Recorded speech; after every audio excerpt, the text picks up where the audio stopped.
And today we got to play Oltree. So this is a fairly new release. Yeah, I don't think it's released yet, actually. Oh, well, it's not released yet. This is another Gen Con pickup, so we were able to play this. This is a co-op game. But before we dig into it, don't forget to hit the subscribe button and the notification bell because board games are awesome. And I love me some board games. So, Randy, tell us more about Oltree. So Oltree is projected to be a 2021 release. Its rating on Board Game Geek currently is 7.5. Rank is 9527. It's a 2 to 4 player game. 60 to 120 minutes is the expected runtime. I think that's about right. Yeah. We played this short, like the introductory game, so we really don't have the full game. Right, but we learned too, so that's... Yeah. Its age is 8 and up, which seems a little young as far as with all the reading and text and everything, but I guess if you're a strong reader at 8, it probably isn't. Yeah. I mean, there's no content that seems like it would be inappropriate for an 8-year-old, that's for sure. Yeah, you just need help reading. Yeah. Design is Antoine Balza and John Grumpf. The art is Vincent Dutrait and published by Board Game Box and Studio H. Okay. Oh, right. It does have its pre-order price I saw online for about $60 in case anyone's looking for it.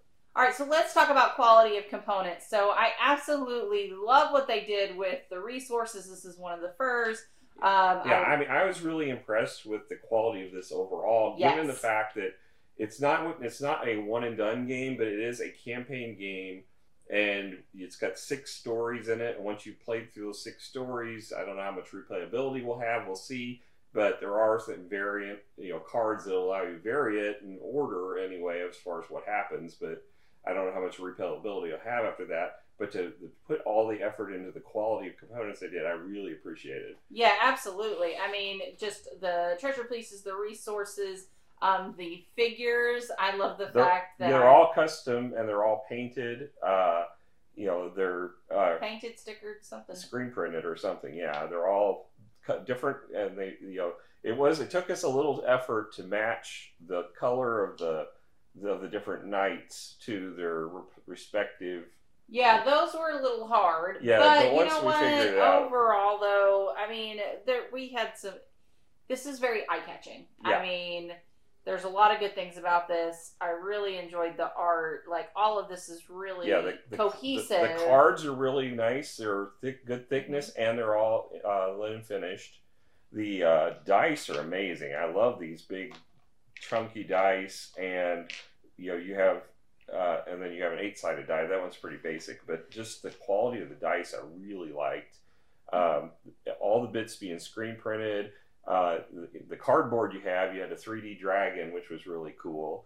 We didn't use that this campaign. Not this game, yeah. There's certain ones that you use. We did get to use the portal, though. Yeah, the portal was a big part of this first game. Yeah, so give it a score, though. I'm probably 9.5 on this. That's I think where I'm at. Yeah, I mean, I think this is really, really great. Your player board has an inlay for your heart place. They did a lot of good stuff here. I'm really impressed. Yeah. I'm more than okay with it. Actually, I'm 5.5? 9.5. I may even go 10 because one thing we didn't mention is the box. Oh yeah, the storage is fantastic. A really cool storage system. They look like chests, and you open up each section, and it's got the different items in it that you need. I forgot about that. That was so awesome. Yeah, being that this was a campaign game, I wasn't sure which of those I should open, and that was the only thing. I wish they would have said, you need to open all and get the pieces out. Because I didn't know which bits to open. Because you were like, is it secret? Yes, Am I not allowed? But it looks like something you shouldn't open unless you're told to open it. But you need it all. That would be a really cool campaign game, having the little chest to be like, open when. Well, I mean, most of the campaign, well, they have boxes that are stored and sealed. And yeah. But I do like the chest kind of mechanic. Yeah, it was really cool. So I agree with you're going 10 now. I think I'm going to up it to 10 because of that. I thought that was a really cool add-on, and I think I'll bump it up to the 10. Unfortunately, our copy, in the hubbub of trying to get through the crowds at Gen Con, got dinged up on the corner. I know, he hasn't stopped talking about it, guys. Yeah, it made me really sad. My husband likes really nice, He likes to keep his stuff nice. All right, so then let's talk about theme. Guys, you are knights, and you're going out and saving your little area. You're trying to secure it. You're trying to get rid of all the bad things. You're trying to help people. I mean, we had this one little province or little area that you have, number 3, bugbears came in, and then like we had to train the people to defend themselves, but then like so the cards like some of them are good, some of them are bad, some of them so it's a lot of fun. You never know what you're gonna find. I really enjoyed it. I had a lot of fun playing with this for the theme specifically, because you got to be a knight and you got to travel around and do some amazing things. So what are your kind of thoughts? Yeah, I mean, I thought this was very thematic. It's not the kind, again, my favorite, but I knew you would like it when I saw it, and I thought, oh, this would be, even though it was a campaign, and usually, and it's co-op. I don't generally pick up co-op games. But this was good. I thought this one was going to be something you would like. I believe they're supposed to be rangers. They're not actually knights. I think they're all rangers. Well, still, regardless. But they look like knights, and they're in. The fact that you have to build your castle up, I thought that was really cool. It had a little bit of a. Well, you have to choose which buildings. Yeah, it's a little bit of an engine building, very mild engine builder, and it's got with all the screen printed items. I mean, it's very colorful. It's very it's a pretty presence on the table, and it's just above and beyond as far as everything, as far as not just the quality but just the looks of it. Well, and then the story is there. The story is definitely there. So and they even made the story book, the chapters look like a book. There's an actual book printed, and you have the cover and the back page, and you flip it, and I really thought that was neat. Yeah. So what would you give it a score for theme? I'm probably going to go a 9 on this. I think it's very thematic. I'm going to go 9.5 because this was absolutely a blast. I had so much fun. I really did feel like I was a night ranger, whatever, going about and saving people's lives. I got involved, whatever. I got really invested with the storyline about, no, we have to go save the ogres. And Randy's like, that's not like the goal. Like, we did that. And I'm like, no, we still have to go save our people. So, in that instance, I kind of wanted to do all the things. If it weren't for the fact that it's copyrighted and my voice is out because of the sinus crud, I'd be singing Sister Christian right now. Just let you know. You're awful. All right, so let's then talk about rules. You read them. Yep. I was forced to listen to them. Well, they weren't bad. I mean, they really weren't. There's 16 pages front to back. The front is not got a cover, but it's kind of got the contents and the backstory. You've got the layout and setup. Setup was a little tricky. It took a while to set it up because you have to pick out which story you're going to do, which campaign, and based on the campaign, it's got different setup. But once you get it, it's not horrible. And a lot of things make a lot of sense. Like as you're reading it, you're like, that makes sense. Yeah. That makes sense. So I didn't think it was that bad. Yeah, it was laid out nicely. The rules were very clear, separated, very easy to read. There was a few typos, or were a few typos. Typos, I can't pronounce it. There were a few typos. Yeah, there were a few typos. But all in all, it was very legible. It's walks you through the differences as far as the different types of cards you're going to run into and the different actions you'll have to take. There was really no confusion. Once we got playing, it does not have a cheat sheet except for on the back of the rule book. There is a telling you what all the buildings do, but that's not really. It's not mentioned in the rules, so it's really just they put it on the back. But it's nice that it's there because that's the only thing you'll be needing to reference. Really, it tells you what the Rangers, each one of their special abilities are, because every character has their own unique power.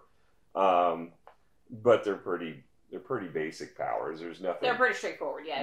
There's nothing earth-shattering or confusing with them. So give it a score. I'll probably go ahead and give it a 8.5. It was a pretty good rule book. Okay, so let's then talk about actual gameplay. So gameplay is the Rangers all start in the here we go. So this, we will say, we mentioned before, it is a co-op game. So all resources except for provisions end up going to the fortress, and anyone could use those. And the game does encourage you to talk strategy out with everybody. Now, so typically when you start the game, though, these will not be in play. You will typically not have any buildings. Yeah. You will have to build them. Now, if you're playing 2-player, there are 4 basic buildings you get to start with, so you don't have to build those. Yeah. So one key thing to remember is that as you go about questing, what is in your fortress is actually what your profession rolls are. For example, so for every book icon available that is in the fortress, that's how many dice you get to roll for a book check. Same thing with the compass or star. Same thing with basically fighting, and same thing with crafting. So you almost want to go get resources, build your buildings to be able to handle those different, being able to go and actually try to be successful in your endeavors. So you start here, you get 2 actions per turn. Obviously, movement is 1. Then you can clear out what did they end up calling those? Those are called incidents, and you'll start the game with every space having 3 of them, and the challenge with those is if they ever get to 4 of them, they go into basically a red alert status. And if the next time it comes around that an incident is triggered, you're going to have to suffer a penalty for every one of these red alerts that you have. So you have to kind of maintain those. Yeah, so you can do that, or you can gain resources, heal, gain pursuit, just depending on your different locations. And so those locations can end up being covered up by these cards here.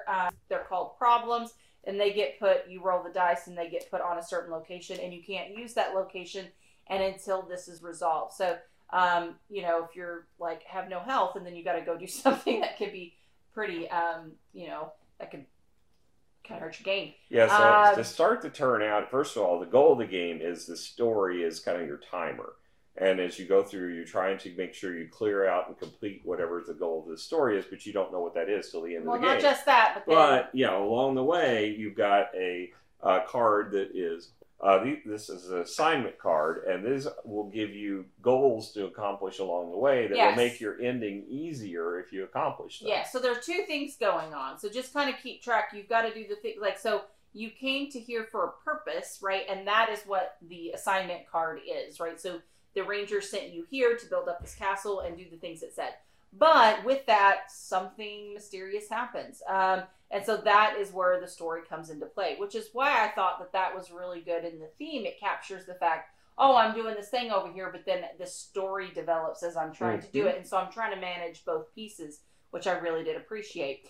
So to start your turn out, you're going to have to roll this die, which is going to determine whether the timer advances or you trigger the same action again for the timer. It can advance 1 space, 2 spaces, or stay where it's at. The only exception to that is if it stays where it's at on the book, you still move it forward 1. You don't trigger 2 book rounds simultaneously because it will rush you through the story. Yeah, that would be pretty harsh. The different things are add an incident to a location. That's where you roll the 8-sided die and you put it on a random location. But it also triggers the penalty if you have any red alerts, or I call them, whatever. But the thing is so when you stay and do that location again, yes, it hurts in the fact that you get that penalty again, but at the same time, you're extending the story. So if you're not quite caught up in the story, it's actually really helpful. Yeah. So I thought that was an interesting, it's like, I almost want to stay here at this location, even though I get a penalty, because I know I need a little bit of extra time. So as far as penalty goes, you have 2 tracks on your board. One is your fortress strength, and one is your prestige. So if either one of those tracks drops to 0, you lose the game automatically. So you have to do things, and actions you take to clear out different cards are going to give you bonuses on either one of those. These buildings will give you bonuses potentially on those, but also give you resources, or give you not resources, but strength towards your die rolls. So you want to take actions that are going to build these tracks up, but these penalties are going to beat them down. So you have to be careful because you can't ever drop to 0 on those tracks, or it's all over. So there are a lot of things to manage in this right. game because you have to worry about prestige, you have to worry about security, you have to worry about the problems that get to be that block locations, but then you also have to worry about incidences. So I mean, there's a big, huge accumulation of things that are going on that you, as a team, have to manage. And I think that that's really fun and unique, especially the way they've done it here. Because sometimes when you get into some co-ops, they're very, very brutal. Yeah. And you almost kind of lose the story and the brutality out of it. I didn't feel like that was the case. Like there were certain we played the intro game, right? So it might get harder. Matter of fact, you can make it harder because these cards, the assignment cards you take at the beginning, have 3 different levels to them. And we started with the moderate level, but you can make it easier if you had trouble with it, or you can make it one level different. Right, and we had the short one because there were a couple of instances where I'm like, oh, we're about to get overwhelmed, but then we were able to. I never really felt like we were in any danger in the game. That was my biggest concern with this. Well, we had like 2 eyes about to have a third. Like, there was a turning point where we were able to hurry up and nip that in the bud because that could have escalated really, really quickly about decreasing our security. And that was really early on in the game because everything was set up for 3. So yeah. it was kind of that thing. So yeah, I thought that was a pretty... I really liked this game. Oh, I know you did. I knew you were playing it. You were enjoying it. I did. I like actually playing with you instead of against you sometimes. Because don't get me wrong, I love beating Randy. It's an absolute blast. Because it only happens like once in a blue moon. So. Do you want me to stab you with a fork? Is the question. No. I do know where you live. This is all being recorded, so if anything happens like that, if I am found with fork wounds in me one day, on the side of a bridge or something, they're going to know who did it. I'm just saying I probably won't be using a fork. But okay. But I will say, this is a lot of fun. I enjoyed it. I actually liked working with you because normally you are the traitor. And so there's no traitor component in this, which makes me happy. And me sad. Yeah, well, you'll get over it. Because I'm the one that matters. So give it a score, though. What do you think overall? I thought it was a neat game. It was. I think it's as far as it's well designed for a co-op. I'm not a big co-op fan. This one I thought was better than normal because it didn't feel like it was just the random shuffle. That's my biggest beef with co-ops is the pandemic effect. I don't like pandemic at all, as I've mentioned many times, because it feels like the game is pointless. This one didn't feel pointless. It felt like we were accomplishing a story, and the story was more important than the fact that we weren't competing with each other. So I enjoyed that. One, I think there is strategy to it. What buildings am I going to build? Yeah. Where am I going to go? Like, there are things going on. You really do have to manage the story. And so I really appreciated it as a co-op. My concern is with a co-op, anytime I play a co-op, I always think you ought to lose more than you win. And that's my opinion because I think that the game should be challenging. It didn't feel challenging to me. Well, that was my only... the intro. We did play the intro. That's why I want to give it the benefit of the doubt. I'm not going to penalize it too heavily for it. I just hope it gets more difficult. Because, and obviously we can adjust it by increasing the challenge level on that card, but if that's the only effect we can have, and if that makes like a night and day difference, then that'd be an issue too. Because, just changing one card out shouldn't make it become impossible. It should make it more challenging. But yeah, I think overall I really enjoyed what we did. It's the story. I just don't think it's going to have a whole lot of replayability for us because once we've completed all the stories, I don't know that they're going to be worth going back to. Well, like you're going to actually remember them though? I think so. I mean, once we knew what was happening with this one, it was pretty obvious. We won't give any spoilers away, but it was pretty obvious what we were going for. Well, you were surprised by something. Some of it. Yeah, I mean... like I called it out and you're like, no, and then turns out it was. And I was like, ha-ha, so I did have a moment of ha on you. I appreciate those. I don't get them very often. So give it a score. I'll probably go ahead and give it an 8.5. I think as far as co-ops go, it's a really good one. It is a really good co-op. I really enjoy it. Guys, I had a blast. I was so sad when it ended because I was like, that's it? I still gotta go save my people from the Owlbear. I really got involved with the storyline, so I'm actually gonna give this a 9. I know that's a little bit on theme, but overall I had a lot of fun playing it. And at the end of the day, that's why you play games, guys, is to have fun and build some camaraderie, which I think we did. Yeah, and it definitely, if you're a fan of role-playing type games, this is a good board game translation of what you might experience in a role-playing game. So, I can appreciate that, even though it's not my favorite cup of tea. Well, thank you guys so much for joining us. We had an absolute blast. I know I did, and hopefully, I really do think you guys should check this out if you like co-ops, if you like fantasy. Even if you don't like co-ops, it's actually a pretty solid one if you're kind of on the fence about them. So we'll catch you guys later. Hopefully you'll come hang out with us again. Bye. Bye.